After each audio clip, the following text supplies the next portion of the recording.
The Stanford football program has been turning heads for several seasons, and now a fiesta awaits for the day after New Year's, with the Cardinal set to face Oklahoma State outside Phoenix at the Fiesta Bowl, all part of success that folks around the farm have come to expect. I kind of like the high expectations, you know? I kind of like it because it shows us that we've earned the right to be where we are, and then you got to play up to it.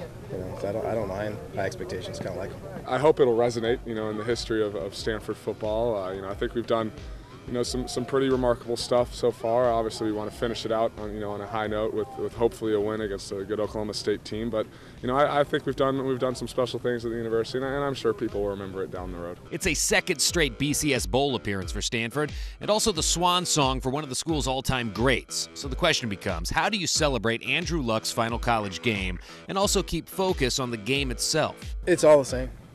It's all the same. It's what the season's been leading up to. We've said all along we want to go to a BCS Bowl game. We said all along we want to play one of the top teams in the nation and measure ourselves by that. At the same time, it's one of Andrew's goals is to be with his teammates in a big-time bowl game.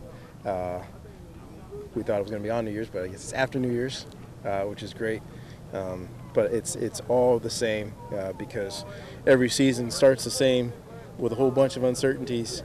But this is where you want to end up, in a big-time bowl game against a big-time opponent. I try and come out here and enjoy it and realize that the time is limited with all your buddies and stuff.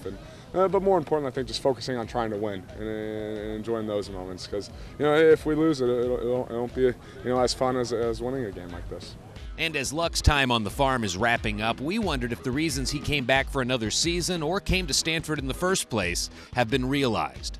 Yeah, I think so, and I don't think I truly understand how special this place is. I'm sure I'll look back down the road and be like, wow, this really was a great place. What a great experience. So, I don't think I take it all for granted, but a part of me does. I think it's just nature of being a college kid.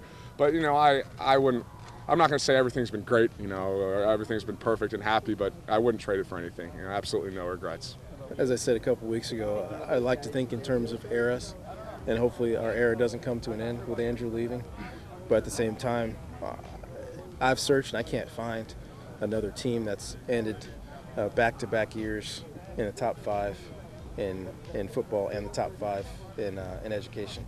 It doesn't happen very often anymore, and it says a lot about the guys that we have here, both their schoolwork and their character, as well as how good football players they are.